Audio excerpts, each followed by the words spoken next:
says we're live. We are live. Hello, Twitch. For those of you guys just tuning in and you kind of stumbled upon the Fallout 4 Bethesda character artist, a little bit about what this is, you know, we are Pixologic and we are a software company that makes a program called ZBrush, which is used heavily in not only video games, but film.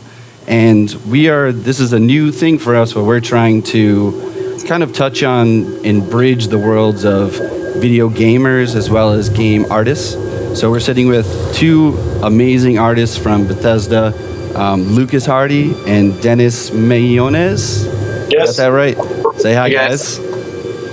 How you guys doing today? Doing great. Pretty You good. got a thunderstorm over there, right? Yeah, we're hoping power doesn't go out. Stupid East Coast. Yeah, we have rain here. Jeez, we haven't had rain in I don't know how long. We're in Los Angeles right now. I'll trade you. My great-great-grandfather. We don't do rain. We don't do rain. Serving in the army. So a little bit about us before we get into getting to know these guys. My name is Solomon Blair. To my left, I have Kyle Johnstone, and to my right, I have Michael Nisbet. And we are primarily we're artists, and we work for Pixologic, and you know our goal for this Let's Play is to kind of show gameplay as well as talk about the artwork that goes into this whole process, and sort of educate people that spend all this time playing games and get to know more about what you guys do as artists and all the work that goes into making these games a reality. So we're just as excited, and you know this stuff inspires us, you know, to make software and you know keep pushing the boundaries. So we're super excited, and we're going to be going through Fallout 4. And you guys, we have a couple things that we're going to talk about today. You guys are going to go through and show us the DLC Automatron. Is that right? Yep, that's right. Yep, and that's where you can customize robots and mech characters and kind of combine different parts and pieces.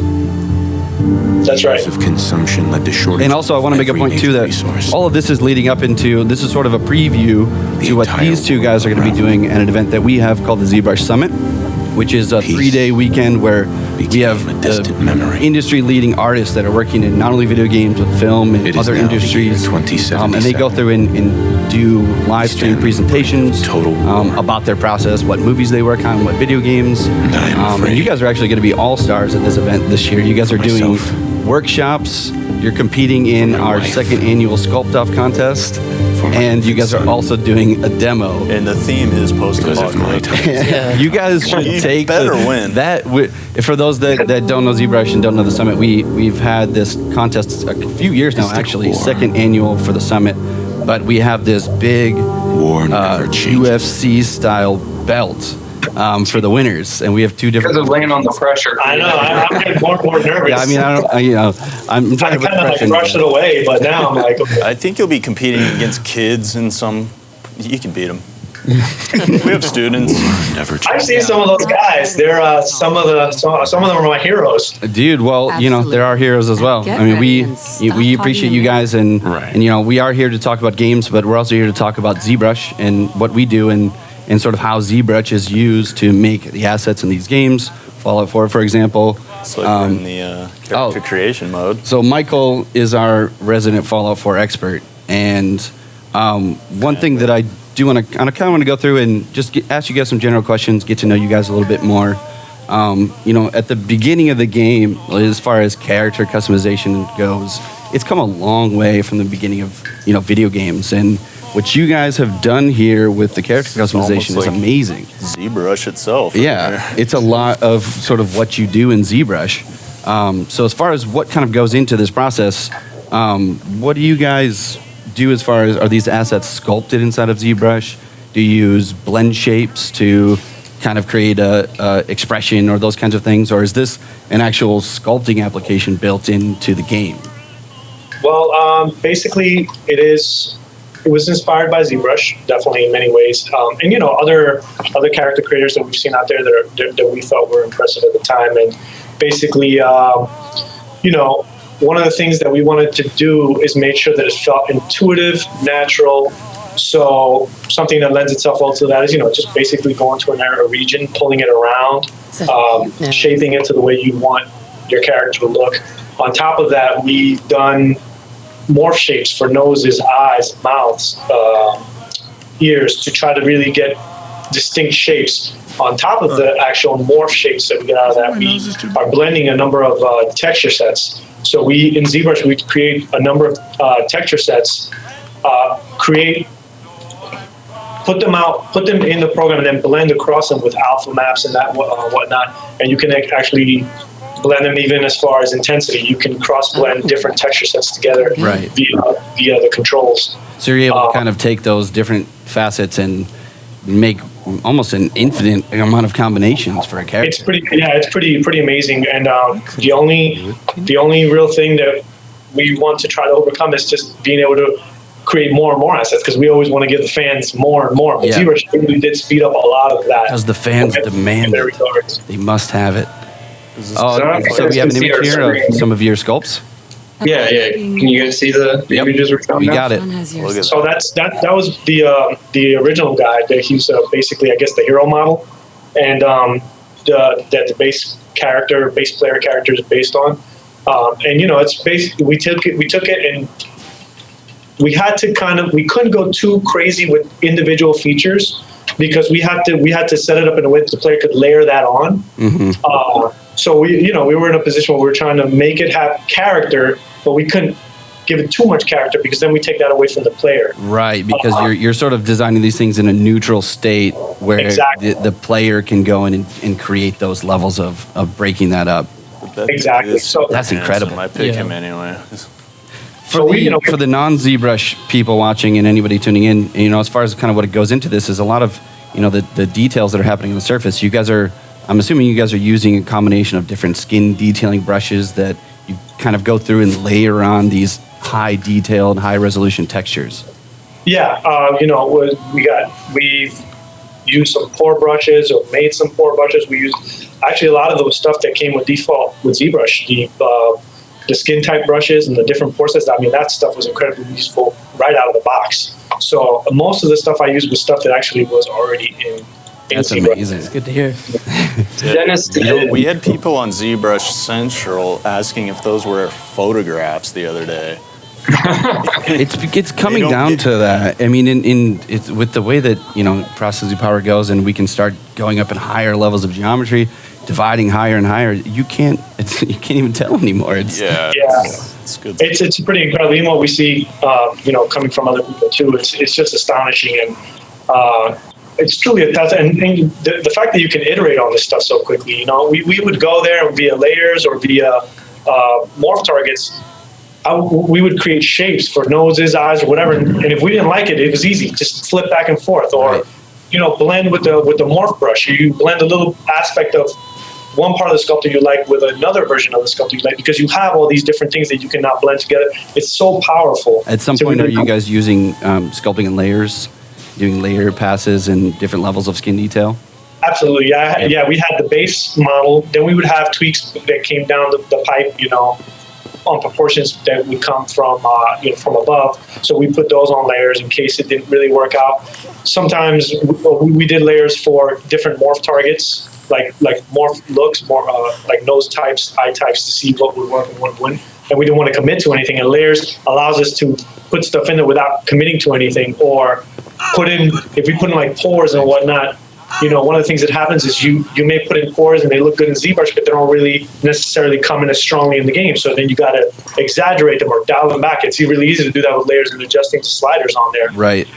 So it's super powerful, because what I love about ZBrush the most, in many ways, in many ways it's non-destructive. You can go in there and just iterate, because nothing is completely baked in if you don't want it to be. Right. Do you have a number of how many iterations you had to go through? Oh man, is that even possible to count? No, it's not. If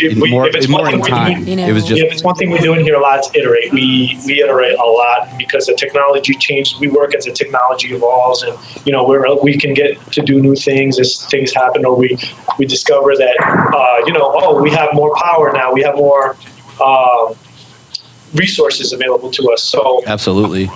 With that, there's just a ton of iteration with everything. From a gaming aspect, as a gamer myself, and we all play when we find the time. I find that the artists, people like you guys that work in the industry, you know, you kind of get some people have time to play and some people don't. You spend more of your time making the games than you do playing.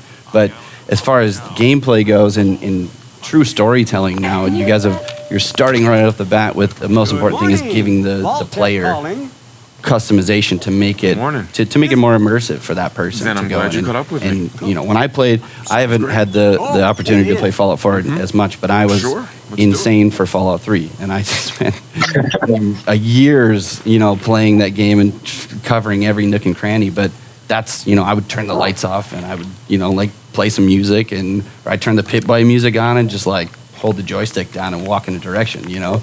It's just it's inspiring. So no, it's definitely a fun type. I mean, I was a huge fan of our games before I got here, and actually, it's what inspired me. I really wanted to get in here and just be a part of the team. Thanks again. And it's been an amazing experience so far. And you know, I will say that here you get a lot of no prices too. You get a lot of freedom. You get a lot of ability to push on things, and you get a lot of support from above, just to kind of, you know, try new things and push new things, and things don't always work out, but you know, a lot of times you'd be surprised how much you can get in if you just put the effort in. Yeah. And since we love the game, we're fans of the game, and the truth is, you know, we love our fans too. We're always like trying to get, let's cram this in, let's get this in. I think the fans can tell. Yeah, so on this one, all the DLC and the customization, it's crazy. I can't even get through it. Yeah. Before we get into some of the gameplay, you know, I want to ask you guys, just to get to know you more, as far as, you know, your work at Bethesda, what are your primary roles, or what are your job descriptions? What do you guys kind of do for Bethesda? 'Cause I know you guys do a lot. Yeah, sounds like fun. I think we do. You know, we're it's relatively loose. The titles here, I would say, we're both senior character artists here, but it's pretty loose in some regards. We do things, you know, where we get to guide other members of the team to develop something, and then other times we join other teams under other people's guidance. And there's a lot of kind of back and forth and kind of cross-pollination, I guess. I was going to say crossbreeding, but that would sound bad. Right? Yeah. Well, you know what I'm saying. Oh, absolutely.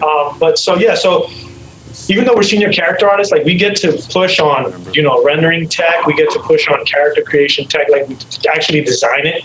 Robot creation, we get to design it. We get to actually have it put on how creatures function, how, you know, Lucas has a lot of involvement in the rendering and how things end up looking in the game. And you know, we get a lot of freedom here to get involved and dip our hands in many different things. It's great. So some of the stuff we worked on, like Dennis did almost everything that's in the character creator. We need to get another artist, Charles Kim, did some of the stuff in there, and he did a lot of the hairs, and he did the old man sculpt that we were showing a little while ago. Is that right? Yep, that's right. Dennis also did a ton of robot stuff for the main game and for the Automatron DLC.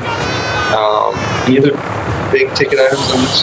No, I think that's good. Yeah, I know you guys are involved in so many different facets as far as art goes in the game. There's all kinds of elements. There's mechanic, there's hard surface. The environment's so immersive and just vast. There's all these different little elements and randomization, just, you know, dirt and broken down cars and things that you know, have to be made.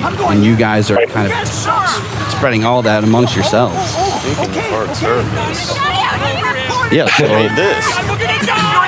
let's get into because I know, you know, again we're going to be you know, these are just previews, but we want to show some of these ZBrush assets, and you guys are going to be demonstrating how you make and build and go through the concept phase at the ZBrush Summit this year. But I think you guys have the Sentry bot that we can kind of show. Actually, right now it seems like he's looking at the minigun. The minigun. There we go. Yeah, so we have that asset here. It was created by Charles Kim, and it's interesting because when Charles was first tasked with this, you know, he was going to do it in Max, and by this time I had already become a hard surface nut in ZBrush. Like, I was blown away by everything in there. So I was basically trying to preach to everybody in here, including my wife, who doesn't even use ZBrush, to use hard surface modeling tools. So I basically had challenged him, and I was like, you know, you should try to build this whole thing in ZBrush. It'll be hard, but it's boot camp for you, and you'll learn it, and you'll be done, and you'll never go back to wanting to use Max. Not because it's not useful, but because you can pretty much do all of it in ZBrush. And you know, this asset this is all ZBrush at this point. Yep, he went in there and he did it all in ZBrush and he pulled it off and it came out amazing. It's, That's incredible. People loved it. The piece looks amazing. amazing. They were shocked. And ever since then, it's like I said, he's used ZBrush to create all his hard surface assets, pretty much everything. The Protectron, he did that. The RoboBrain, he did all that in ZBrush. That's incredible. I mean, we love to hear that. Primarily when we sort of started, we were organic digital sculpting, and we've made huge leaps and bounds with hard surface and different techniques. And we like to make tools for the artist, right? We try and cover both the hobbyists as well as production artists, but we want to make these things usable for you guys, just to be able to be creative and just create the thing that you're envisioning very quickly and easily. And I feel like that actually definitely shows, because we use the tools, and every time we discover a new tool that's there, we're like, oh my God, it's tailor-made for us to be able to speed through stuff and not have to worry about the technical aspects as much, just create art. And that's one of the things I love about ZBrush. We're so glad to hear that. This piece is the Sentry bot. This Protectron. Do we run into this in the wasteland? Mike jumped the gun. Mike's like already almost through the original cutscene. So I was gonna die from an atomic blast. I had to do something. You gotta do what you gotta do, man. Question 2 from Hyperwave Zero. He says, where were these rendered at? All these screenshots they're sharing. The question is where these were rendered. Keyshot. Yeah, Keyshot. Okay, so you guys primarily are doing all your VizDev and all of that in Keyshot at this point? That's right. Okay. And as far as the game engine, you guys have your own proprietary engine, which is the Creation Engine, yeah. Which is amazing, and you guys have used that across everything from Fallout 3, Skyrim 3, 4. It kind of dates back to, I think Morrowind was the first game. Yeah, but it's basically really evolved into just an all new thing. It's so many aspects of it have been rewritten and touched upon and just completely changed, and so it really just evolves into its own new thing every time we iterate on it, which is pretty amazing. We tend to kind of look at the game every time we start a new game, look at every system and try and see if we can restart things and refresh things. So I think for Skyrim was when we started calling it the Creation Engine, because for Skyrim we went back and rewrote a lot of the core engine. Yeah. And then for Fallout 4 we did it again. We went back and rewrote a lot of the core tech. Right. To get that next leap, because we were moving from previous gen consoles to the next gen, and still allow us to do a lot of the things that we are that's signature for us. The idea that you can go in there, pick up any item, collect any item, put a bucket over an NPC's head, do open any door. You see it, you can unlock it, you can go through the door. Something that sometimes it's not necessarily noticed by or it's something that doesn't get the attention, and that's a good thing. It's not noticed because it just feels so natural, and that is that we allow the player to literally live in this world, pick up anything. If you kill an NPC or a creature, whatever they have that they're wearing, you can take it from them. You can put it on. If they're wearing a dress and you're a guy, you can put on a dress and be a guy. We allow that to happen. And I don't really know of any other games that allow you to do that. There aren't many. Level. This is one of the most unique and it's like customizable games out there. Pickpocketing. You can put stuff in people's pockets. Yeah, exactly. You can put a grenade in, and the guy. That's the kind of stuff that you don't see happening a lot. And then we've added the settlement building and the robot customization and the gun customization, and all in one game. A lot of games, and they're great games, but they'll give you one or two of these things in a game. But we literally try to give the player the ability to create their own world, create their own reality in these games. That's amazing. So before we get into the Automatron, and you guys also, I wanted to talk about your new DLC that just launched, the Vault-Tec Workshop as well. But I do want to ask you guys, just as far as more artistic questions, is Fallout 4 it's a very unique sort of style and theme. There's sort of a steampunk and this combination of futuristic reality or alternate future. And, as far as how you guys going through and design these things conceptually, right? Because you have sort of a base to start with. You have Fallout 3, You've been developing that more and more with each release. But, when you guys start a new project like that and you guys go into the concepting phase, there was a 2D aspect where you spend a lot of time painting, Photoshop, or whatever, two-dimensionally, right? But there's a bridge happening right now where a lot of people are using 3D with tools like ZBrush to just quickly block these things out. So how does that process go for you guys when they say, okay, we're gonna make Fallout 4 and we need to start coming up with the ideas for what this is gonna be? As far as drawing inspiration, we have previous Fallout games, and our art lead, East Von Peli, really kind of sets the tone.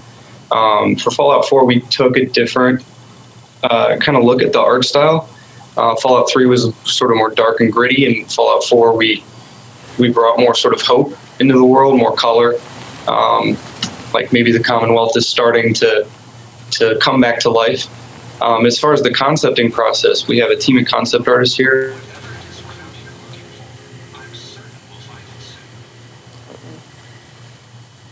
Did we freeze up a little bit? Oh no! Pile up a lot of art. Hold on, we lost you guys. Okay, you're back. Oh, yeah? They're still there. Great. You hear us now, then? Yeah, there was just a 5-second In gap. fact, you're more HD than before. All right. But as far as how we do concept art, it kind of depends on the asset. Like, I do some concept art, and a lot of the time I'm just painting in Photoshop. But sometimes, especially more these days, I'll incorporate 3D stuff into it. So one example is the Mechanist. I'll just see if we can share it. Awesome. Yeah. So the Mechanist concept for Automatron. Let's see if we can get this. So this is one I did where I started with some basic 3D volumes that I brought into Keyshot because I wanted to get the sort of metallic reflections to be somewhat realistic, because it's something like that's a little hard to paint. Sure. But I can pop off a render really quick and then paint on top of it to get the details and the design I wanted. And then Dennis does design straight in ZBrush, so you can talk about that. Yeah, I kind of mentioned to many people, like, I am a ZBrush whore.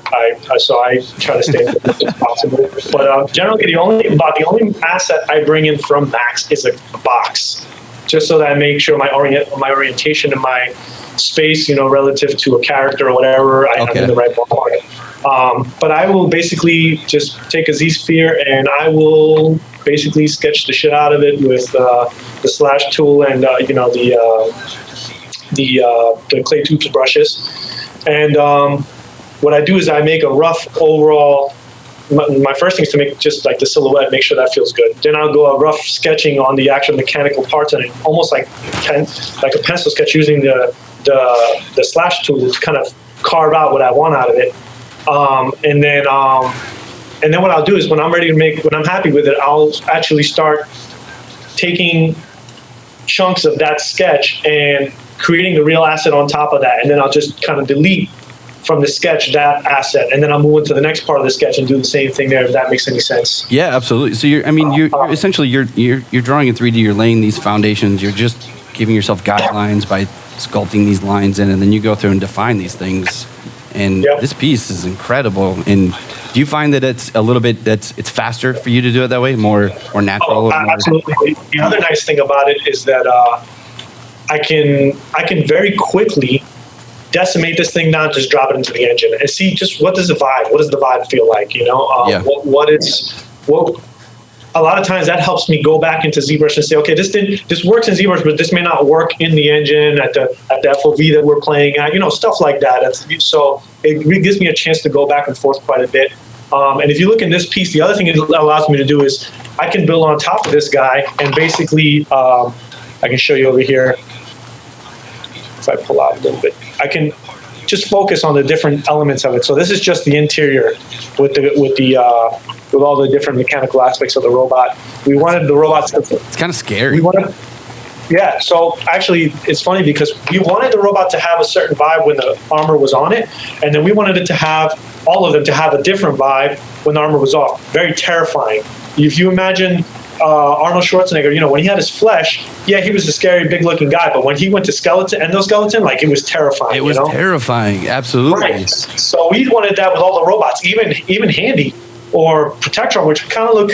You look at them, they're kind of goofy, cutesy, whatever. But when you blow their armor off, they're very mechanical engines, and something about machinery is very intimidating to me in a good way. Like, I love it, but it always looks like it'll just crush you.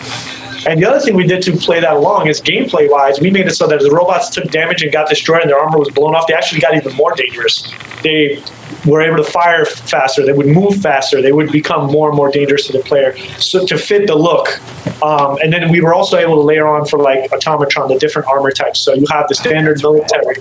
And then you guys, you know, what do you guys draw inspiration from here? You know, you got all these different themes and elements, and, you know, are there any particular things that you guys go to? Because, you know, as artists, you know, we have to kind of always inspire ourselves to keep, you know, pushing the design. Do you guys kind of these, or? So we definitely take from pretty much everything that works for us, like, that we like. So this Wasteland armor was literally, I was in a frenzy after seeing Mad Max, and I was like, so awesome. You know, and it's funny because if you,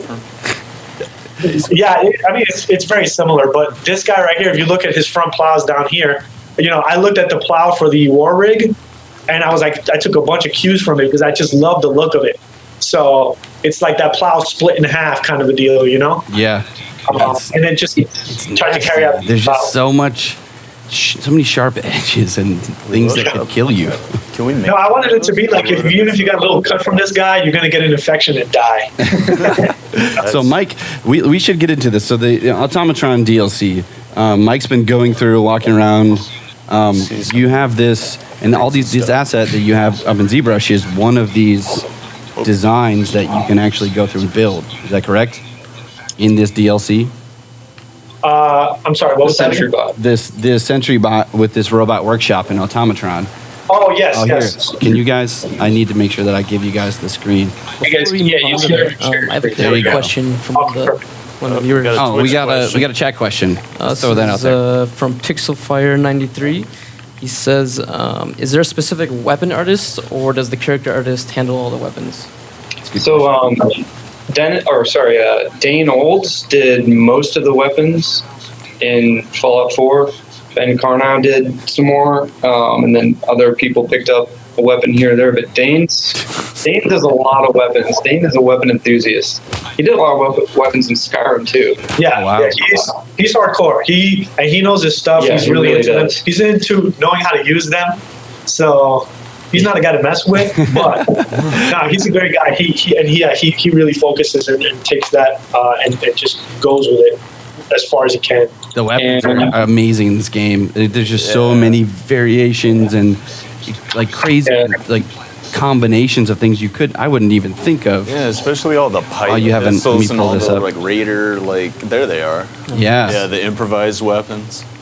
Yeah, so the fact that we moved to this modular weapon system meant a lot of extra work for those guys, and especially for Dane kind of figuring out.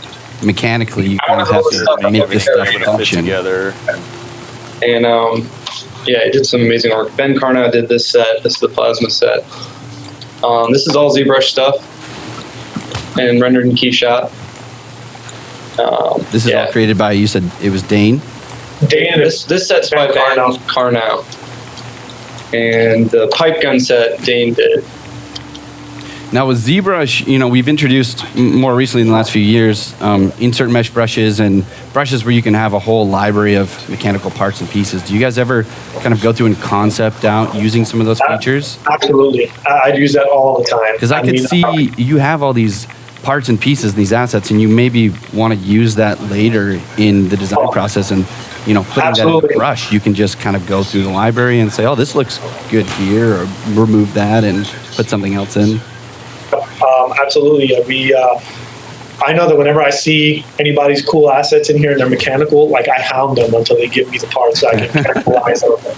And the nice thing about it is, you know, you can take those parts and you have these individual little parts, but you can literally take those parts just with insert brushes and put one into the other and mix this one with that one, and all of a sudden you have this asset that looks nothing like any of those assets, and it becomes its own thing, and it's so powerful. It's so amazing. I love that's one of the things I love is the insert brushes. Love it. Those little that library, they're invaluable resources. You got to just save everything. There's you never know what you could use later down the road that you don't have to rebuild or remake. Yeah, I mean, honestly, I have so many pieces, I forget that I have pieces, and sometimes I rebuild them, and I'm like, wait a second, I had something like this. But the same thing happens to me at home in my actual workshop. I'll buy tools, and I forget I bought a tool, and then I buy it again. You gotta stay organized, man. It's the only way. Yeah. So I gotta give a shout out here. Hold on to Jonah Loeb, who showed up in the chat. What's up, Jonah? Jonah works here. He made the Super Mutants. Oh, nice. Deathclaw. Yeah. Firelurk. Do you have any images or assets that we can show for those? He's got all secret sheets. Spawn one? Yeah, can we just like spawn something just while we're in the Automatron DLC? I think. Is that again? Yeah, try. You can bring up the console. Press the tilde button. Dang. All right. Got it. And you got it. Here, I'm gonna go to screen for you guys. I have it open. It's down there. It's in It's all right, backwards, but it's all right. Oh, there you go. Type spawn. Ole. Okay. Let's see. It's been a while. I gotta remember the name. I think it's gonna be LVL Super Mutant. That might work. You gotta do a space before the LVL. Okay. And then Do people know about this, or is this exclusive? That's a good question. breaking the game. Well done. It should Is work. that how I'm supposed to do it? One word? Yeah, press enter and see what happens. Nope. No found parameters. Try spawn space ENC Super Mutant 01. I'll try this. For the record, this is what we spend the day doing when we're trying to spawn stuff because we don't remember the names. We just keep going through around it. and find it. All right, we're gonna keep going. At some point, a player is gonna show up or in the chat and like tell us how to do this properly. Hey, Twitch, how do you spawn a super mutant? That's a All right, here, one more thing. Type help space Super Mutant space QQQ. Wait. Don't do Q. Don't do QQQ. QQQ. Capital QQ. No, don't do QQQ. No. They're messing with you. That's a good one. That's pretty good. Blow up? No, now I want to know. What is QQQ? Yeah, what Can is we do that? this now? You just quit the game. Is this This PC? is ruin your whole stream. That? No. All right, it's taboo. We don't touch that. Yeah. All right. Oh well. I'm doing that later. Fun's over. I'm out. I'm done with this. So But Moving on. I just want to mention Jonah. He does a lot of streaming on his own channel and shows ZBrush stuff. Oh yeah, give him a shout. Jordan. He's working on the new System Shock reboot. So if anybody wants to see, an amazing artist showing how it's done, check out Jonah's channel later. Definitely. After you're done here. Yeah. So while you're still at the Automatron, why don't we go through? You guys tell us make a robot? how this process works as far as going through and picking these parts and pieces. Sure. So if you enter the robot workshop right there, workbench in front of you. So if you go all the way down to make a new one, those are all the ones that are walking around the world there. You can edit them, go to new Automatron, Boom. Build one. and hit make. And basically start off with a basic Protectron. And from here on out, you can go in there and go into the heads, go into the torso, arms, and each area has areas that you can get into, like for armor or additional attachments or internal mods that you can add. All right, I want to make the beastliest, scariest Ghost Sentry. Definitely got to go no exo armor. Nothing. And I want skulls. As many skulls as you can put on there. All that. Just Left arm. So if you, No left. yeah, so the good thing, the funny thing about this is that, well, not funny. I don't know why I said that, but anyway, it's it could be funny to somebody. You don't need. What I meant to say, the fun part about this was I got to concept this a lot in ZBrush. Like I would create parts in ZBrush, basically mix and match. In ZBrush, I conceptualized how this would all work and look in there before it ever became actually a real thing. No low poly assets existed. Oh wow! Here we go. So it was fun to do that and just kind of mix and match, turn layers on and off. And you guys go through and retopo after you go through the design process. I think I do not retopo. It's a little. It does it for me. I haven't gotten it quite to work with hard surface assets, but I have used the Z-Remesher? No, I'm sorry. That's what I meant. The Z-Remesher is not what I use. The topology tool. Oh yeah. You're old school. Okay, I got you. No, Like the you get your topology hands brush, dirty. right? The topology brush. Yep, the topology brush. Yeah, and then I also in Max use the graphite tools because I actually think that they're really really good too. But that's for the low poly only. For high poly, For the final game asset. And I use Dynamesh nonstop. That's my main thing. Dynamesh and Decimation. That's what it's there for. Just quick create, make whatever you want. You can. I've heard this analogy before, but it's kind of like Magneto in X-Men 2 when he's in that prison. And he takes the iron out of the security guard's blood, and you can take this little bit and grow it and Dynamesh and do it again, and you can turn it into anything. Yeah, these guys are all made with blood. It's perfect. It's a perfect analogy. Yeah. You can take one little poly or 2 polys and just inflate it, and then Dynamesh, and boom, you got a blob, and then you turn that into something hard surface.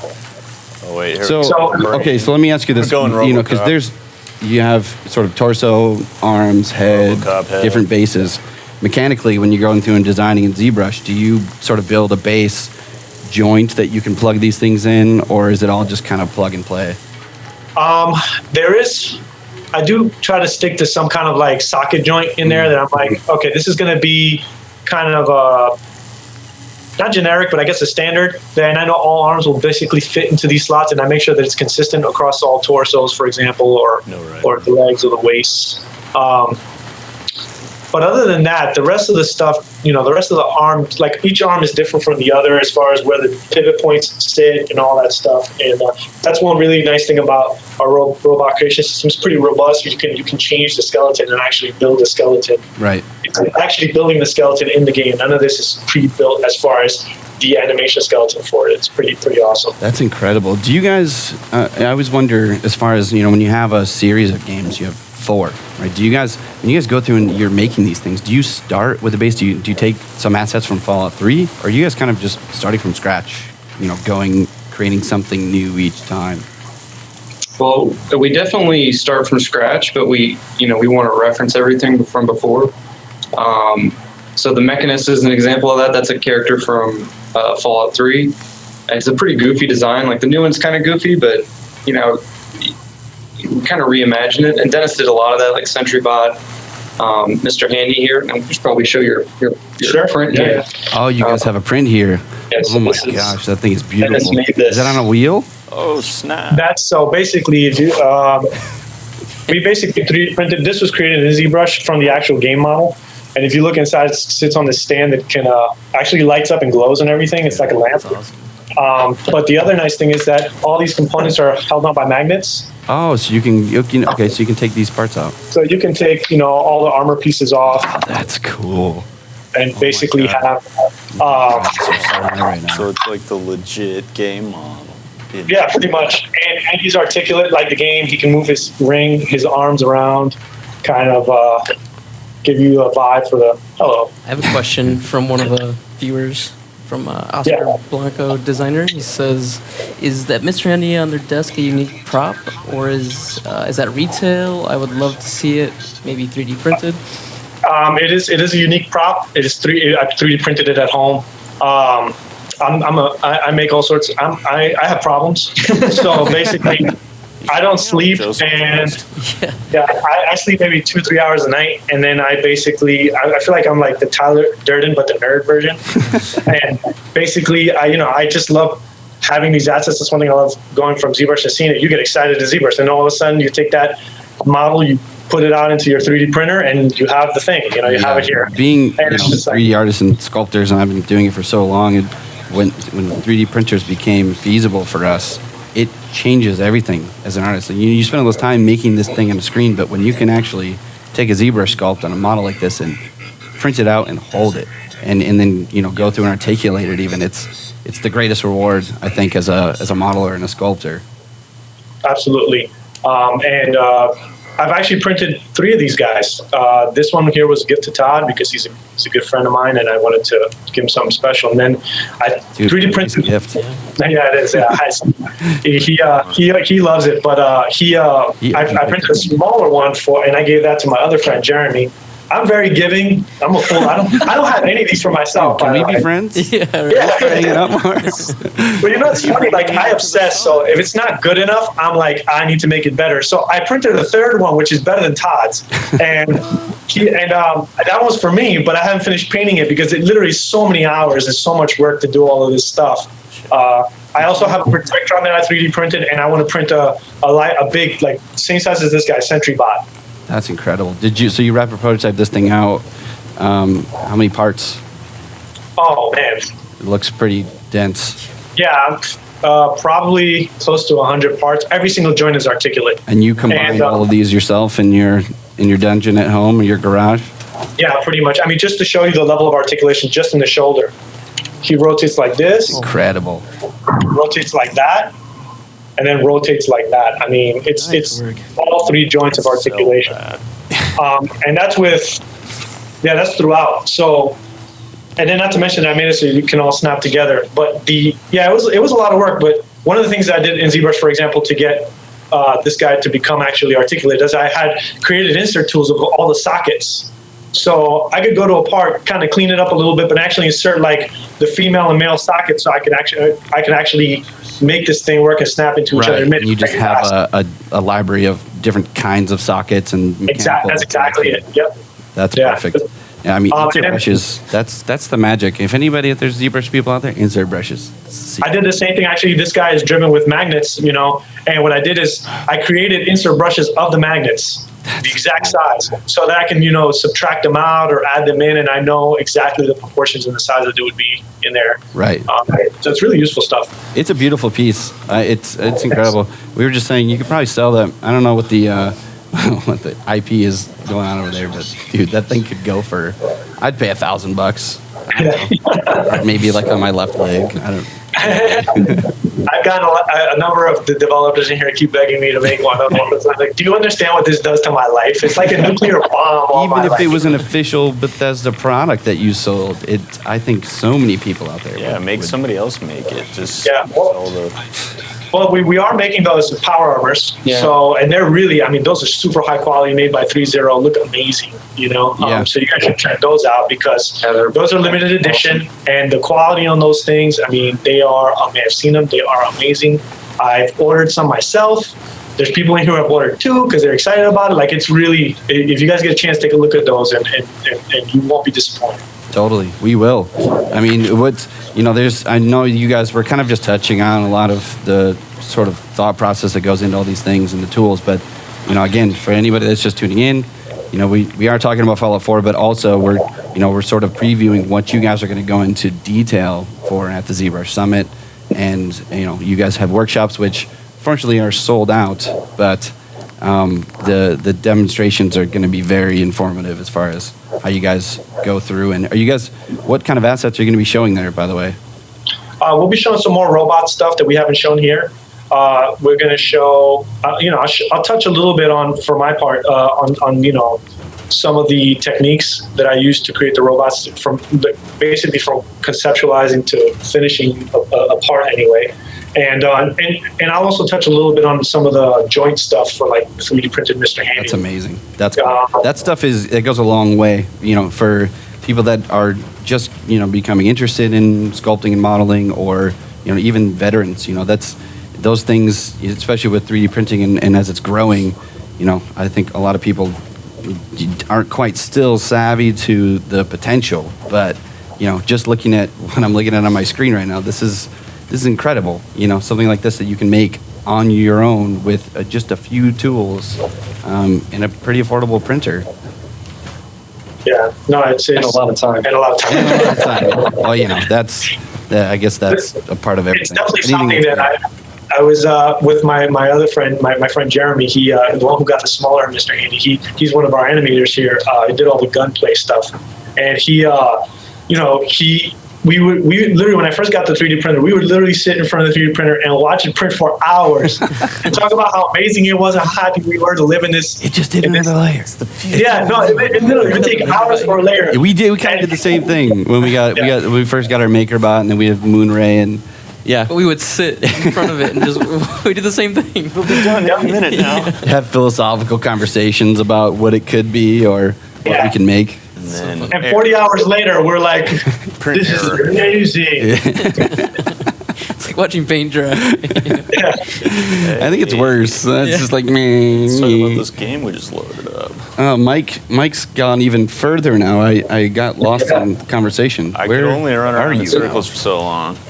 So now we've loaded one of the save files you guys gave us. What are we doing? Here, can you guys see?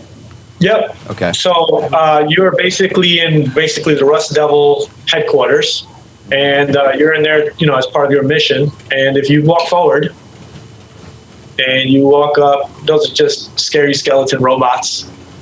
Well done. Very scary. All right. Yeah. So we're going for like Geiger / Mad Max again, kind of a deal. You can't go wrong with that. I feel like you can't. Absolutely, you cannot. It's perfect. I love Mad Max, by the way, if you haven't noticed. Pretty much anything post-apocalyptic in my book is badass. Yeah. And Agreed. we're for it, especially Terminator-related stuff. Yeah. So By the way, was Preston Garvey modeled after Miles Dyson from T2? actually, it's funny you said that because I tried not. Yes. I had that actor. I had that actor as reference. I did have that actor as reference. I was trying to get different features from different actors, so I wouldn't make the specific actor. Yeah. Sure. Well, every time I see him, I want to shoot him in the shoulder, just like T2. So I think you nailed it. Oh, right, because he's the one he His whole, has the claim to original. fame was Gets sniped. And then we find out, spoilers, that it doesn't even matter because Terminators come anyway. Yeah, that's right. It really doesn't. It means nothing. I don't know how much longer I can hold this. Oscar bump. That's right. He does that hyperventilating. He's like deep breathing and then dead. It's the only line I remember. It's amazing. You're a wealth of knowledge on Terminator. I will say that. Terminator. So if you turn to your left and you look up to your left, you'll see keep going. There you go. Dang, son. So you go up there and you're going to try to talk to that. To this? All right. I don't think you should turn that on. How do you engage God mode? So if you go back behind you, Wait. you see. I Oh, you're dead. Oh gosh. Was I not supposed to? Yeah, you messed up. Dang it. Is this that I think I charged can take plasma it. Hold rifle? up. I got this. The crank laser? Yeah, it's the Oh, musket. good luck. Shoot. And this How is do one of the models that you crank guys it? showed us, right? Yeah, that was in one of the images. I got nothing. Oh, you're so dead. I'm on fire. You need to. Isn't there a bot you can rebuild to help you? I mean, you should just know something. Sentry bots, he hates you. He hates you badly. Dang it. Wait, what do I got here? Oh, minigun. There we go. I got this. So, when you guys are working on characters, there's a wide range of assets, characters in the game that you guys are designing. Do you guys, because there's a huge team involved. There's writers, there's directors, art directors. Do you guys have any creative inputs that you get to, put towards the character or how it's going to, live and breathe or, affect in the world? Absolutely. We get tons, actually. That's awesome. Yeah, we have a very loose kind of, anybody can kind of pitch in their idea. If somebody really takes ownership of something, they will let you run with it. You still have to, they're still going to, make sure the quality is on par or that it fits the theme or anything like that. But there is so much, like the robots, for the most part, they really let me run wild with that. And they basically just were like making sure that it stayed to the aesthetic or had cues from older ones. And, even look at Century Bot versus the Fallout 3 Century Bot, like they really allowed us to reimagine some of these things in the ways we thought would look good. Right. And, the leadership here is really open to a lot of stuff, is really supportive about a lot of things regarding creativity and creative freedom and ownership. Yeah, I mean, the thing that we always come back to is the fact that we have to make these giant games that are full of stuff that the player is going to be spending, tons of time with, and yet our team is not that big. Like you look at other AAA open world games, and they have hundreds of people working on them. And our team's about 120, and it was about 120 for Skyrim, and it's still about that. And so when we design this stuff, we do get a lot of freedom. We do, but we also have to make the most of every asset. So like what Dennis did with the robots is make them modular, so we can plug them together in different ways. And so even though you might end up fighting a lot of robots, everyone's going to be a little different, have a little bit of a different character. Right. And we try to do that a lot when we're designing stuff, try to make things that are modular, so that when you come across them, it's not the same character over and over and over again. One thing that I think, is one of the standout points for all the Fallout games, but 3 and 4 particularly, is what you guys have done. You guys, 120 people may seem like a lot, but really you guys are responsible for so much. And when you walk and you go through the game, you see all the trash on the ground and all of these elements. It doesn't feel like repeatable elements. It feels, natural. It feels like you guys have, kind of opened up that world, and I don't see the same object twice. Everything's different, and it's a lot of, hats off to you guys for designing these things that way and thinking about that from the gamer's perspective. Right. No, thanks. That's really important to us, is to, and we're trying to always improve on that specifically. With each game we get better at it. It's just, what can we make modular? What's the next thing we get? If we didn't make something modular for this game, what can we do for the next game? Like, can we do it for the next game? Yeah. Robots, characters have always kind of been like that, our worlds, everything like that, but intelligently modular, like designed in ways that, like you said, you can reuse in ways that you might not traditionally think of, that will remove that repetition, will make it seem like a fresh accident. You can have those happy accidents. It's sort of, and even the way that the robot system came about is kind of that sort of story, because we came into Fallout 4 and there was this idea for the weapon modding system. This idea that when you go out in the world and you find all this junk, maybe now it can mean something. You can take that and make a resource and then build a gun and mod, and then we expanded that into the power armor. Mm-hmm. And Dennis and our technical director Guy came up with this idea with the robot system. And then, I was working on the synths, and I took their system for that and made it so that the synths could have all these layered components that can get shot off. And then other people have taken that system that's now in the game and used it for other stuff. It just basically modular, spreads around and it gets shared, and everybody puts their own spin on it and makes it even better, so they can kind of expand more and more, and it's amazing actually, because and you guys have, one of the best parts of the game is VATS, that feature, where you can go through and target body parts, and you have all these things happening. You blow an arm off or blow a head off. All those character assets that you're sculpting, you guys, I'm assuming you go through and break up the parts and sculpt the arm as if it's detached or whatever, and then particle artists go in and do the blood effects. You got to make it so that everything, every outfit that the player can wear, every armor can support that. It has to be able to come apart. So that is a lot of extra work. Our tech artists spend a lot of time on that. And we think about every asset and how it's going to react in bats, and how is that going to be fun for the player fighting that character. Just even taking limbs off or anything like that. It's a lot of work involved with that.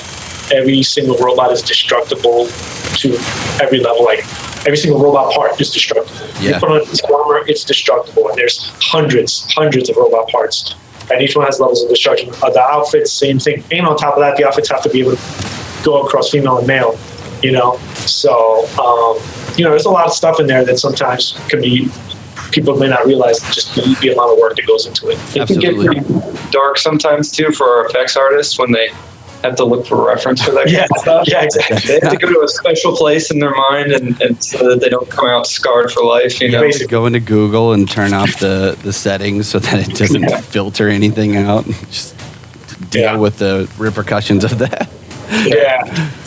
I do a lot of the anatomy stuff too, so I constantly have reference on my screen. Yeah. Right? And I'm always like, it's reference. Man. And, there's nude stuff there. Sometimes there's good stuff. Sometimes there's not good stuff. We make all shapes and sizes here. And now you can get the 3D scans, the fully exactly. Detailed stuff. It gets interesting. Do you guys? So as you're creating these assets, and there's new DLC coming out all the time. So I assume you guys are constantly sort of making new elements, or at least you have a schedule for those things to be ready. But do you guys get out of the office? Do you go, to take photo reference, 3D scans, using some of those things to quickly start off with? So for Fallout 4 taking place around Boston, there was definitely some folks who went out on trips and took their cameras and did a lot of research and reference taking. And as far as 3D scans, we have an artist here, Josh J, who kind of introduced us to photogrammetry. And captured a bunch of assets, made them available for us. Also very much into ZBrush. He really he loves it. So he knows every corner of ZBrush. Yeah, he gets in there and really he pushed the photogrammetry stuff really hard, and it was amazing stuff. And the other thing actually Lucas puts together here, which is amazing, is basically like dev talks, but internal ones. Mm-hmm. So we have ZBrush talks where he'll do a talk on teaching the other developers how to use this tool, or Josh will get in there and teach how to use photogrammetry and whatnot. So there's a lot of back and forth sharing of stuff with these dev talks. That's insanely cool. As a team of artists, and you can, you have these little meetings, and you can just come up with new ideas and new ways to work. I think that's incredible. It seems like you guys have a really good, family of artists at Bethesda, and they treat you well, give you, freedom to, be an artist. Yeah, everything has its ups and downs, but this place, I will say, I've never been happier, and everybody here, I consider a lot of friends here. I've never had this many friends, like genuine friends. You know, even you think about Todd Howard, like he's at the top, and he's one of my closest friends. He's a great guy, and he's not that guy who just separates himself because he's Todd Howard. That's how it is with most people here. It's really amazing. That's really incredible. I could see that just being a great work environment and inspiring for you to come in every day to make artwork. Yeah, absolutely. Yeah. Yep. Definitely. Without that, it's hard to be able to make an art. Are you? Did you destroy this robot yet, or what? What's going on? Jeez. Yeah, you finally got him. I mean, I'm not gonna lie. I was enjoying watching you get crushed every time. He came out hot. I mean, he was blowing flamethrowers before he even left the. Yeah, no, he hates humans. So if taking all your stuff. The other thing thing we worked on here that I thought was really cool, and Lucas did all the work on, and really just brought to a very cool level, is a synth. So we haven't shown that yet, but yes, you guys have assets for the synths. Yeah. Is there possible? Can we spawn that? Do you guys have another that one? I'm sorry? Twitch chat. Can we spawn synths? Help us out. That might be. There was somebody in the chat who had figured out the code. It turns out the developer commands that we use during a development get obfuscated, so you have to know that makes sense. The code. So if that guy, whoever that was who had figured it out, can go and find us a synth, and you guys can check them out. You had a hard time getting out of here. There was a garage with some red lights. Okay, so you have the synth up in ZBrush. Make sure I have this on screen. Wow, these are incredible. They're sort of like So this isn't all the geometry. I just pulled up a file from my machine, but I did some of this in ZBrush and some in Max. But when I work in Max, I'm also working with ZBrush in mind. So I use things like OpenSubdiv and a modifier called Turbo Smooth Pro, which kind of evenly subdivide the geometry. So, unlike traditional edge loop modeling where you end up with unevenly distributed quads, and you come into ZBrush and it's not made for sculpting right out the the gate, you gotta Z-remesh it or do other stuff. I always try and make my geometry ZBrush friendly. And then the skin here for the Gen 2 is all I love brush. that paint job. That's beautiful. And nasty. And the other thing I always do is I know it's an old school thing, but I love poly paint. Hey, we love poly paint. Who doesn't? The cavity masking, like the ability to just kind of like put washes of color on things. And, Yes. And when we bake our textures, we get that out. So all this poly paint is, I don't spend a lot of time detailing. These aren't final textures, but I can do it so quickly that I like every asset I make. I'm always gonna do a poly paint pass on. Absolutely.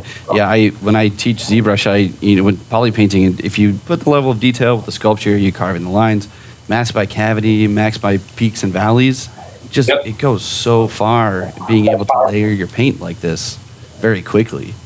No, one of the things I love about ZBrush is I love a lot of things about it, but it's just that you could take a tool that's meant for one thing, and it's actually very similar to our game. You then can use it in some abstract way, and it gives you this whole different result and this whole different thing that you cannot do with it.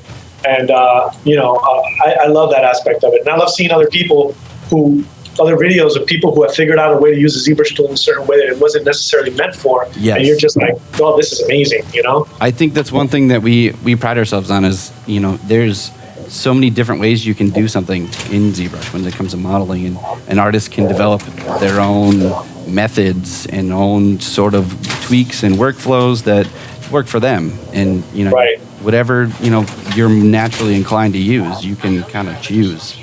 That's why I love the summit too, because you get to see all the artists that come in. They show all the ways they do things. Yeah, I'm super excited about just to meet some of the guys there. You guys have an amazing lineup. I'm very excited. Inspiring. It's an invaluable resource to watch another artist, and you just kind of go through and watch how they think and how they go through the design process. And I found we've done these things for a couple of years, and there's so many unique methods out there. Mm-hmm. Right. So that was the image of the armored piece, that last one. Oh yeah, sorry, I stopped sharing there. But those guys were built in layers. Like I was talking before, Dennis and Guy, they came in with this robot system where you could shoot the robots and the armor pieces come off the same way he was taking the armor pieces off of Mr. Handy here in the room. You can do that in the game, and it works. And so I made the synths in layers, so if you're fighting them and you shoot them, their rubber skin comes off, and then you see the kind of metal skeleton underneath, and then you can dismember those pieces, and they fly off. Can we find where can we run into a synth in the wasteland? They're pretty hard to find because they're pretty elusive. So you have to progress further down the story before you actually start. I have a code for a synth leader. Wait, we can spawn into the Institute? Can't we? Wait. So we got to play. Oscar in the chat has a command for What do you guys think? What do we got, Oscar? Final verdict. You think is this bring up safe? the Yeah, Oscar has it on point. I think that'll work for you guys. Okay. Shout it out, Kyle. All right, it's player dot. Hold up. Okay. Place at me. Place at me. Huh? Place at me. at me. And then Space. 3 zeros.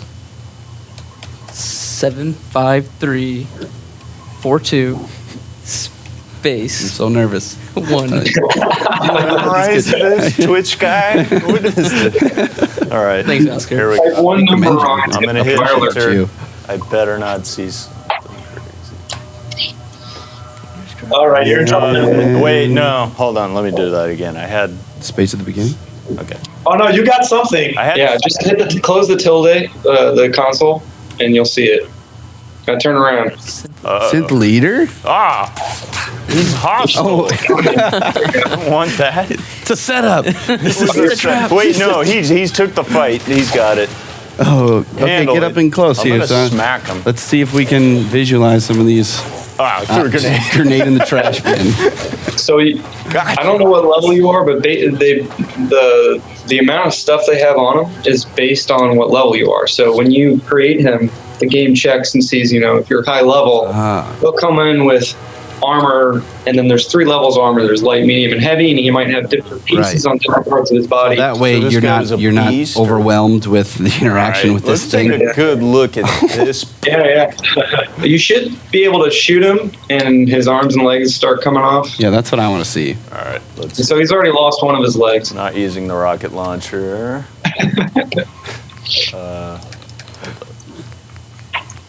Molotov. Here we go. Short hunting rifle. I got a musket. Single action. I You missed. missed. 2 feet away. Dude. Oh, let's get in close. There you go. I May take one more take- shot. Hey, there we go. He looks Terminator-ish. So you can see the pieces of skin, rubber skin on his face. There's partially covering his face. Right, so you have That's, some organic material. Dude, this is an awesome cyborg, guys. He's got like This thing is. mechanical organs or something. It goes back to. It's just terrifying when you see the frame. It's just not Kill it. irksome. So the idea is that these guys at level 1 are just all skeletal. At level 2, you have that frame with the rubber skin. Yeah. Right? And then at level 3, they're supposed to be basically almost like Cylons. They're just indistinguishable from humans. They're all flesh and blood. T800 versus the T. What's the good 1,000. one? The good one. Model 101. Liquid metal. Numero uno. So let's for the CG nerds out there, the people that are artists, when you guys are making all these assets, it's one thing I always am curious about. With as systems get more processing power, we can have more geometry. You guys are designing all these assets in ZBrush in super high poly count, right? So you're going into tens of millions, if not more. And that's what we've it's our foundation of what ZBrush is hyper details. You can start at the low level and then build all the way up to do, like the heads, you guys have all the skin pores and wrinkles. That's all based on geo. So, and being able to subdivide. So, when you guys are repurposing these for in-game assets, what's, because there's different levels of, main characters are primarily usually a little bit, you have a little bit more room or wiggle room to go up in higher poly count for that version in comparison to a background character or an asset way off in the distance. So, like main characters. That applies to maybe some creatures, but all our characters, as far as humans are concerned in the game, are all using the exact same assets. Okay. Because in our game, you can go up to any character and start a conversation, pickpocket them, see them up close. So they all basically retain the same quality. Equal poly count rights. I love it. Yes. Yeah. No, it's intense. I mean, yeah, exactly. Nice. It is intense. It's in having all that going on a screen, plus all these physics objects that you can pick up and mess with. There's a lot that's happening on screen at the same time. So can you guys divulge that just killed the guy information? with skin. What's a character base mesh? What are you guys looking at for? I think the head. The head is, if the face itself is about 3,500. Yeah, 3,500 for the head. And then the body, I thought, it's been a while. I think it's like around 9,000 maybe or so. Yeah. The player, when you got all the gear on, because you can wear an Under Armour and different layered pieces of armor, and you can get up to like 20,000. Yeah, with all the gear. But that's it's not too much, So we make every poly count. Yeah, that's for sure. It may seem like a lot, but there's a lot of different components, little tools that are hanging on belts and stuff like that. Sentry Bot probably sits at about 21,000 triangles.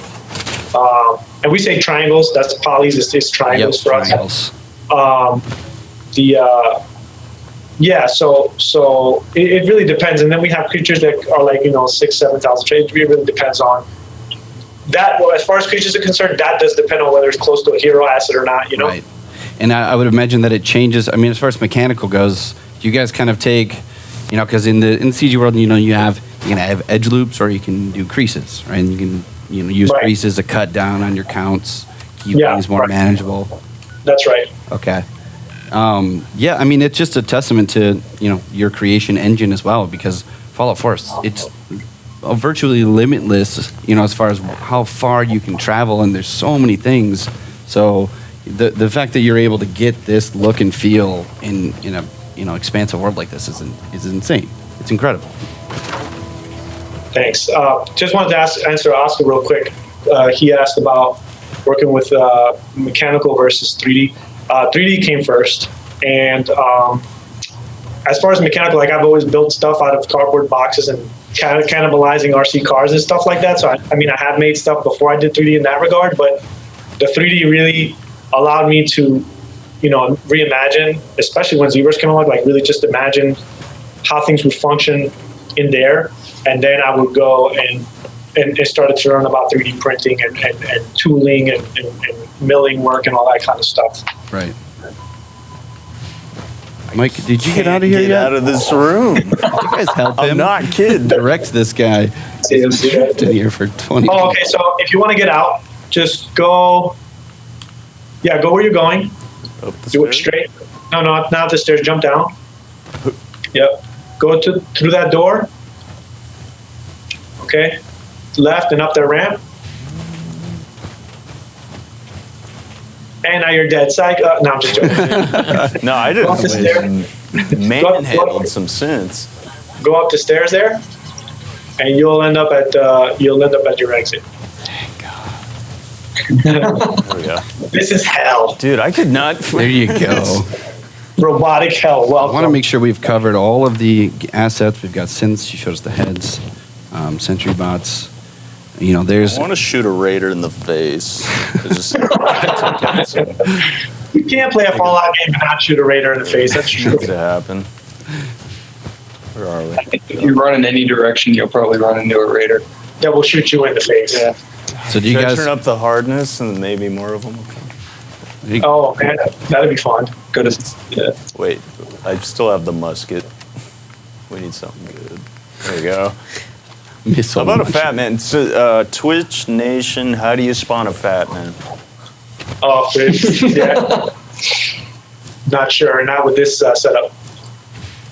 So can you guys, for the gamers out there, do you guys have any Easter eggs or some things that you may have noticed that the community hasn't found yet? Some things that are tucked away? There are. Well, the community is no joke. Like they Yeah. find they find things that we didn't think. Well, we they probably weren't supposed to find. No, I'm just joking. But You guys started allowing mods and embracing it, which is no, it's awesome. it's something that we feel the modding community is just, it's amazing. Actually, they do some amazing stuff, and they're super big fans. You got to think about, they're not guys that just know our lore or play our games. These are guys that spend their own personal time to try to, make our game better or bigger or broader in general. And, so allowing them to be able to share it with a broader customer base, like customer base, but you know what I mean? Other fans via consoles or whatnot, that was really important to us. Yeah, I think the only thing that we know about that they don't is probably Nuka World, which is our last DLC. It's gonna be huge. It'll be fun DLC. Definitely. If you're looking to spend many more hours in there, grab that. Sure, many people are. It'll be a lot of fun. There's a lot of new artwork in it too. The team that was working on it, they busted their butts on it. And, they put a ton of new cool art in it. So I think people are gonna like it. Or if you want to be, just a sadistic vault overseer, pick up the Vault Tech kit. Yeah, let's talk about that. That just released this week, or that just released. It actually allows you to build your own vault, run your own experiments, torment all your people. It's so much fun. Similar to the mobile app, or it has a lot of it actually does have a lot of similarities to that. You will get attacks in there. You'll get a lot of fun stuff. It's a settlement. It's like the settlements that currently exist, but expanded upon and themed towards vault stuff, and just added new gameplay aspects such as being an overseer and running experiments and putting new assets in there that support that. So absolutely a fun DLC. And if you throw robots in there into your vault, like, you really can get crazy. Dude. what happens? Just So, riots, like humans versus gladiator robots. fights, synth versus child. Oh my gosh. There's one thing that we're really excited about. We had a chance to go to E3 this year, and we got to play the Fallout 4 demo in VR, which was awesome. Yeah. As far as that goes, and what can you guys sort of tell the listeners and people about how that's gonna translate? Well, I will say this: I can't share too much. I finally got to try it. Oh, you did? Okay, Yeah. It's I don't want to share anything that has not been shared. So Sure. I will say that it is amazing. I thought it was awesome. Seeing a death claw in front of your face, I had to go home because I had to change my drawers. But it was it's amazing in that regard. It's also amazing in like when you see the work that you've done actually in front of you as a full size thing, like the Sentry Bot literally sitting in front of you. You're like, holy shit! It's incredible. Yeah, it's amazing Start a stuff. fight. He's instigating you know, riots over here. Wait. Yeah, fun. But you can go in there, pull up your hand, you see your Pip-Boy, pull up your gun, you have your gun, you can shoot it, you can walk around. And so far, this kind of game really lends itself well to VR because it's exploration and it's adventure and it's the kind of thing that just works perfect. This is the perfect game for VR, and I'm so happy that it was you guys in Fallout 4 to kind of like pave the way because I'm gonna quit my job and just like roam the wasteland forever. Because dude, I get immersed just playing. I've been playing VR at home a lot, and I love VR. I can't wait till you guys do a VR ZBrush. That's easy. You can't have that much information on that topic. Oh, you guys know after Tilt Brush. Yeah. Go there, right? I'm just saying, there's some guys out there gunning for you. I'm just putting that out there. You got nothing, son. There's nothing. all kinds of. Nice. That's awesome. We definitely agree. Yes, but I think that it's a step in the right direction, and there's just. It's so exciting, and Michael, the resident Fallout 4 player, got a chance to play it, and he said, I waited in line for 4 hours. I'm not exaggerating. Nice. Wow, all right. Yeah, no, it's fun, and it's only going to get better. There's a lot of very talented people on it. There's a lot of focus on it from the top to, for it to be a polished, positive experience, and that's always really important to us. We always strive our best to do our best, and things come up, but we definitely.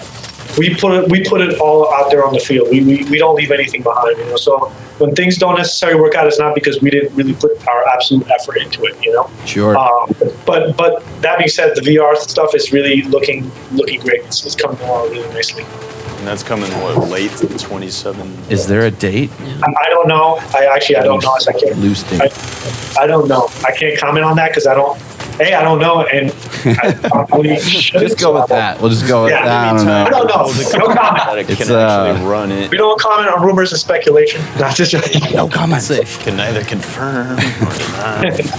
That's the wait, worst. what is thing to this? say. Why is this little Piper? How do you kill it? because robots hate you in Fallout. Dude, that's fast. I can't even. There we go. Ah, got you. Military grade circuit. Did you build board. this, Dennis? No, I did not. That was Ben Carno. He did that guy. All right, how about this guy? How many modelers do you guys why have? is she shooting me? She's supposed to be. Why is she shooting you? Yeah, I thought she was a friend. I think you accidentally shot her. Just wait. Broke every bone in his Just like back. backwards scorpion. Like, That was an angry girl right there. She was not. Yeah, you should not mess with Piper. Don't mess with Piper. She don't like that. she took you. We don't with her. play that. I got another chance. I'm gonna do it again. You were asking about our team. We've got about 7 character artists, and that includes Dane doing the guns. So it's not too many. And we do always look for top talent. Anybody who's out there who really wants to step up to the plate and make a difference here at Bethesda Game Studios and do awesome work. We're definitely interested. Sessions in. The viewers out there. The doors are open. I think our World Art team is, about 30, I want to say? Yeah, close to between 20 and 30. We have some big game worlds, so we have more environment artists than Yeah, character. I can imagine. It's a ton of environment pieces, buildings, all these structures and things, scaffolding. Yeah, there's a landscape team that does the terrain and the foliage and all the flora. The giants. And we have guys who build architecture kits, and then guys who build the clutter and the items that we distribute on top of that. So That's amazing. Have you guys found, it's a more recent feature in ZBrush, using nanomesh to propagate, different low poly pieces of geo. Have you guys experimented with that at all as far as environments? Yeah, there's some guys here, especially in the landscape team, who do the tiling textures for the landscape.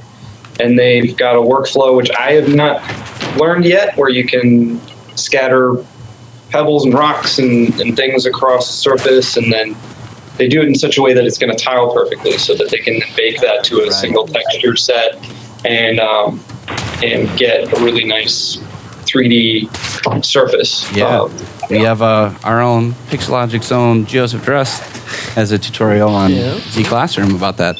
What's that website? gclassroom.com. Yes. Hit it up. Yeah, for anybody listening that's came here for gameplay, and we've been talking a lot about ZBrush and art, but if you're interested and want to learn more, you can go to zclassroom.com. That's a great resource for beginners to start learning the software. We have a trial version. You can download. Free trial. No, not forever. Z Classroom is free. Yeah, Z Classroom is free. You can learn Z. You can get a trial for 45 days. Give me a minute. Did you make this too? No, This is Ben again. That's Ben. You should have seen the reference. I sit near Ben, and you should have seen the reference that he was looking at for this stuff. It was I can imagine. horrifying.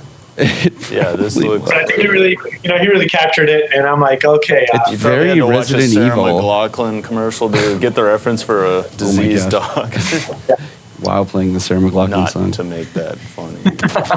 Actually, for a character creator, I had to look for references for people who got beaten up or had sores and scars, and that was. Do you ever wonder? Are you on a list now? I know. You have to Google I hope not. I feel like 3D hope not. modelers and sculptors most of us are on like NSA's like watch Probably. list. Yeah, because of the I stuff would you agree. Search for.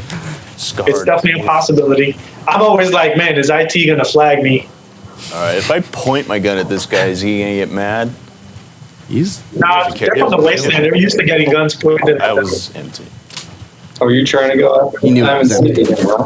Oh, man, you just Two to the face, and he's fine. Realism, guys, come on. He's got a helmet on. Did you see his goggles? Those are gunshot That resistant. helmet. must have been what did it. I gotta read. Wait. Dude, that bot's coming in clutch for you. Yeah, come on, Crane with the brain. Wait, you didn't take one of your automatron ones with you? With crossfire. She He died. robot just shot. Oh, by the way, your robot can't kill you if you stand right in front of her while she's shooting. Can I exact revenge? On the robot? Yeah, that seems like if I did that to the robot, I'm hearing myself. This is so true. I can't talk. It makes me talk slow. All right. How about this guy in the suit? One chance of redemption. All right, what else are we doing? Do we have any questions from the community? Yes, that is a good point. Yeah, any questions? Any users out there that want to ask these guys a question Anybody you want me to shoot in the face? as we're wrapping up here? And right now, All right, then. Macro. Get your redemption. yeah. All right, well, I'm still mad at the guy that got shot in the face and didn't die. I want to shoot him. So you guys, you're sort of in the DLC. It sounds like you guys go to a separate team that works on those assets when you guys are creating those things. Most for of the new products. team, yeah, after we were done with Fallout 4, most of the team moved directly onto working on DLC, and we're just starting to wrap up on Nuka World so that we can, squash all the bugs and get it together for release. How long was the total production time for Fallout 4? Did you guys start on it right after 3? I think, I'm not sure. That's probably something better left for Todd to answer, or that's just one of those things that's better for them because they have a better idea anyway. What's that? Skyrim came out in 2011, Put that guy up. and Fallout 4 came out in 2015. So Yeah. we were mostly just on Fallout 4 for those Right. 4 years between. Kind of as we've touched on. There's so much to make and Yeah, right. There's a lot of pre-production behind the scenes, so it's hard to really nail down. But the team mostly moved on to Fallout 4 from Skyrim and whatnot. Yeah. So when you guys are done, you've wrapped with Fallout 4. What do you do? What do you go? You get time to work on your own artwork, or No, DLC, and just kind of investigating different tech and whatnot. We'll tell you more if you guys tell us about what's coming up for ZBrush. Yeah, there you go. Oh boy, There's actually guns to the back of our heads. Yeah. Good job, Lucas. Thank you for that. I'm stuttering here like, well, what can I say? It's over. Pull the cord. I said no ZBrush questions. We don't actually work for ZBrush. Said that so you guys would give us the game. We're in a Starbucks right now. We just hijacked the all Pixologic Let's Play account. We'll be able to find out more information at the ZBrush Summit this year. Right. Well, plenty October of news 30th about through or ZBrush September then. 30th through October 2nd. Nice little segue. It is a perfect segue. The ZBrush Summit, for anybody that's sort of tuned in later, we haven't talked about it enough already. We're excited about it because it's our own event where we, bring in artists like these guys that are amazing at what they do and go through and sort of educate you on how they go through designing and using all these tools to make these amazing things. And it's not just video games; it's film, all the different industries, and really people at the tops of their fields. And we also have workshops where these two guys, Lucas and Dennis, you guys are both running the workshop together? Yep. Yeah. And this is going to be focused on hard surface techniques, doing something like what we see here on the screen. Wait, here's one. I can't kill it. And anybody that's local, this is going to be in Los Angeles. So don't forget it's September 30th through October 2nd.